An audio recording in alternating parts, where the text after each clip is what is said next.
গতকাল এই বিধানসভার মধ্যে তৃণমূলের বড় বড় নেতারা ঘুরে বেরিয়েছেন, তারা এক প্রকার রাজনৈতিক প্রোগ্রাম করেছে, তাদের বক্তব্যের দ্বারা আরো লোককে পরিচিত করার চেষ্টা করেছে।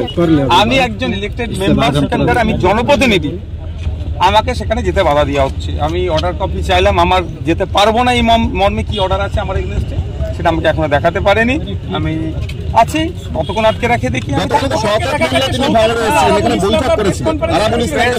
করেছে তারা বক্তব্য যেটা দিয়েছে তাতে লোক পরিচিত হবে, সেই বক্তব্যই দিয়েছে যাতে আরো ভাবে অশান্তি। এদিকে ইন্টারনাল যে কথাগুলো বলেছে, অনেক যেগুলো অফ ক্যামেরা বলেছে, আরো ভয়ঙ্কর ভয়ঙ্কর কথা বলেছে। তারা বলেছেন যে আপনি যুক্ত প্রত্যেকটি সন্ত্রাসের ক্ষেত্রে। দেখুন, তার প্রমাণ দেখতে পাচ্ছি না। তারা শাসক আর তৃণমূল কংগ্রেস আর প্রশাসনকে দিয়ে কেমন আমাকে আটকানো। আমি তো শান্তির বার্তা নিয়ে সব জায়গায় শান্তির বার্তা নিয়ে এসেছি। একটাই কথা, কোনো প্ররোচনায় পা দেওয়া যাবে না। আমাদের ভাঙড়বাসী ক্ষতিগ্রস্ত হচ্ছে। গতকালকেও বলেছি, আজকেও বলেছি, বিগত দিনেও বলেছি, ভাঙড়ের মানুষের স্বার্থে সেন্ট্রাল ফোর্স, স্টেট ফোর্স লাগিয়ে পুরো ভাঙড় চিটুনি তল্লাশি হোক।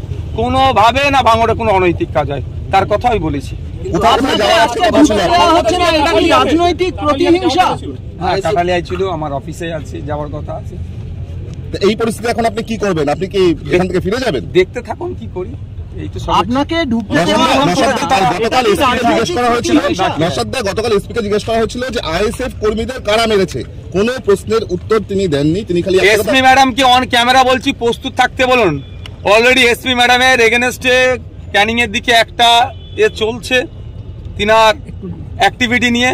তো আমি আবার অন ক্যামেরা বলছি, এসপি ম্যাডাম আপনি প্রস্তুত থাকুন, আপনার চেয়ারকে আমি সম্মান জানাই।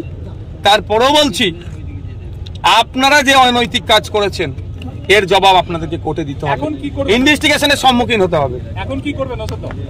আপনি কি ফিরে যাবেন? যাবো ভাঙড়ে। কোথায় যাওয়া ছিল নওশাদ সিদ্দিকী, তিনি কিন্তু তিনি কিন্তু ফিরে যাবেন এমনটা আলাদা আছে। একজন ড্রেস পরে পুলিশ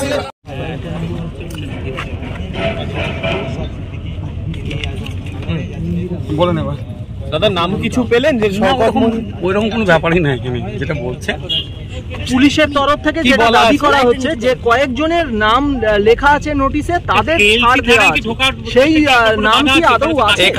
এখানে কেএলসি থানার কোনো ফাংশন নাই। এখানে কাশীপুর আর ভাঙড় থানাতে নির্দিষ্ট এরিয়াতে, যেটা ভাঙড় 1 নম্বর 2 নম্বর ব্লকের মধ্যে পড়ছে, সেখানে 144 করা আছে। দ্বিতীয়ত, এখানে যেভাবে বলা হচ্ছে যে আমাকে ঢোকার জন্য কোনো মেনশন করা নেই, যেটা বলছেন অর্ডারের সাথে যদি আমি আমার অর্ডারটা আমার অ্যাডভোকেটকে পাঠাচ্ছি, যারা আইনের বিশেষজ্ঞ, তারা দেখবেন। তারপরেও বলছি, এই উনি যে কথা বলছেন ইনভ্যালিড। এখান দিয়ে ছাড়া দাদা অন্য নিয়ে লেখা আছে দাদা, মাস গ্যাদারিং নিয়ে লেখা আছে, কিন্তু আপনি তো একলা রয়েছেন। 144 এর ক্ষেত্রে 5 জন, 144 এর ক্ষেত্রে 5 জন সর্বোচ্চ জমায়েত করতে পারে। 5 জনের নিচে, 5 জনের নিচে। আমার সাথে 3 জন সিকিউরিটি আছে। সিকিউরিটি গুলো তো কাউন্টের মধ্যে আসে না, ড্রাইভারদের মধ্যে আসে না। আর ওরকম কোনো যে কথা বলছে ওরকম কোনো ব্যাপারই নাই। না না না না, আপনারা দেখে নিতে পারেন। দেখুন না, मीडिया नहीं मानेगा या नहीं मानेगा, काम हो जाने दो, उसके बाद একটু এদিকে ঘোরা ফ্রন্ট পেজ। আর এখানে কোথায় কপি করা আছে সেটাতে ভাইয়া বাবু না না, ওরকম কি করছে দেখো, আমাদের জনপ্রতিনিধিদের আটকাতে হবে, এরকম কোনো কথা বলা নেই কোনো জায়গাতে। একেবারে তুমি দেখতে পাচ্ছ দাদা, অন্য কোনো পয়েন্ট দিয়ে কি তাহলে ঢোকার চেষ্টা করবেন? বিধাননগর কমিশনারের যখন এই কথা বলছে, বলা আছে যে মাস গ্যাদারিং করা যাবে না, সেখানে কিন্তু কোনো এক্সেপশনের তালিকা যেটা পুলিশের তরফে বলা হচ্ছিল, যেমন কোনো এক্সেপশনের তালিকা এখানে নেই, অর্থাৎ কারো নাম কিন্তু এখানে নেই, কিন্তু স্পষ্ট নির্দেশিকা যেটা রয়েছে যে কোনো রকম মাস এটাতে কপি টু যেগুলো কপি দিয়েছে সেগুলো অ্যাড্রেস আছে।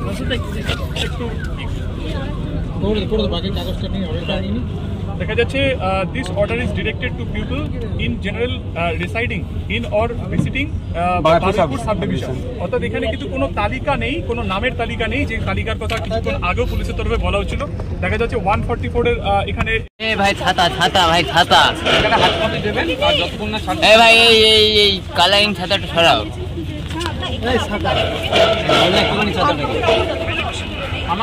ভাই ছাতা আটকে যাচ্ছে, এটা কার ছাতা? ও কাকা ছাতা বন্ধ করো। ছাতার বন্ধ করো। কার ছাতা আছে সামনে ফাঁকা?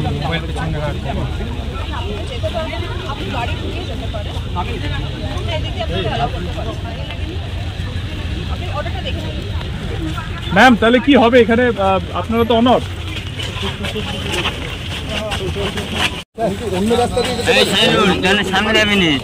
বিধাননগর কমিশনারেটের সাথে আমাদের প্রত্যেকটা বর্ডারেরই নাকা পয়েন্ট আছে, এইগুলো দিয়ে উনি যেতে, উনি যদি বিধাননগর থেকে ব্যাক করে যেতে চান এক্সেপশনের যে কথা বলছিলেন সেক্ষেত্রে কার কার এক্সেপশন রয়েছে যেতে দাও? ওনাকে অর্ডার দিয়ে দিয়েছে, আপনার কথা উনি যদি এখন যেতে না চান সেক্ষেত্রে আপনাদের কি স্টেপ হবে? আমাদের দেখুন, আমাদের তো ডিউটি আছে, না আটক বা অন্য কোনো রকম কড়া পদক্ষেপ? আমাদের ট্রাফিক ডাইভারশন চালিয়ে দিয়েছি। লোকের একটু অসুবিধা হচ্ছে ঠিকই, কিন্তু আই থিঙ্ক সবাই কোঅপারেট হচ্ছে। না আপনাদের পদক্ষেপ কি থাকবে? আটক বা অ্যারেস্ট কিছু পদক্ষেপ থাকবে কোনো রকম? একজন যদি কেউ বলে, যদি এক্ষেত্রে দাঁড়িয়ে থাকেন সেক্ষেত্রে দাঁড়িয়ে আপনারা কি আটক করবেন বা গ্রেফতার করতে পারেন? দেখুন ওনাকে এক্ষুনি পুলিশের উচ্চ পর্যায়ে যারা আছেন, এসপি বারুইপুরকে, পুলিশের যারা উচ্চ পর্যায়ে আছেন প্রত্যেককে আমরা আরে ভাই কে পুলিশের তরফে যেটা দেখা গেল ইতিমধ্যে হার্ড কপি, যে কপির জন্য তিনি অপেক্ষা করছিলেন নওশাদ সিদ্দিকী, সেই হার্ড কপি তাকে কিন্তু ইতিমধ্যে হ্যান্ড করে দেওয়া হয়েছে। কপি নিয়ে ফিরে যাওয়ার জন্য অপেক্ষা আমি করিনি, আচ্ছা আমি ভাঙড়ে যাওয়ার জন্য অপেক্ষা করছি, এটা মাথায় রাখবেন। দাদা যে আমি আমার বিধানসভা যাওয়ার জন্য অপেক্ষা করছি। দাদা যে এক্সেপশন অফ বেসের কথা আপনি বলছিলেন, সেই তালিকাটায় কার কার নাম রয়েছে? তার মধ্যে শওকত মোল্লা ভাই এর নাম কি রয়েছে? ওই নামটাই দেখছি ভাই বুমটাটি সরা, বুমটাটি সরা, দেখছে দেখতে, এই বুমগুলো আমরা দেখছে দেখতে নে, মোবাইল ধরে জায়গা, মোবাইল দি, আরে বুমটা সরা ভাই, দেখছে দেখতে দে। আরে ভাই মোবাইল থোড়া সাইড কর বাবু, ছোড়ো। এই বাবু আপনি পিছন থেকে এসে সামনে পিছনে ক্যামেরাটা দিয়ে মোবাইল সরাতে বলবেন? এই মোবাইল তোর জায়গায় তুই দাঁড়া না, কার কি হলো না হলো তোর কি? अरे नीचे करना तो थोड़ा, अरे भाई तुमको बोल रहा है, नहीं सुन रहा है? जब तुमको ऐसा ही करना है तो करा। हाथ अरे तुमको बोल रहा है कि नीचे कर, तो हाथ ऐसे ना। আরে তা কি করছেন আপনি? এটা तुमको नहीं, तुम करो, तुम करो। আমি বেরিয়ে যাই, চলে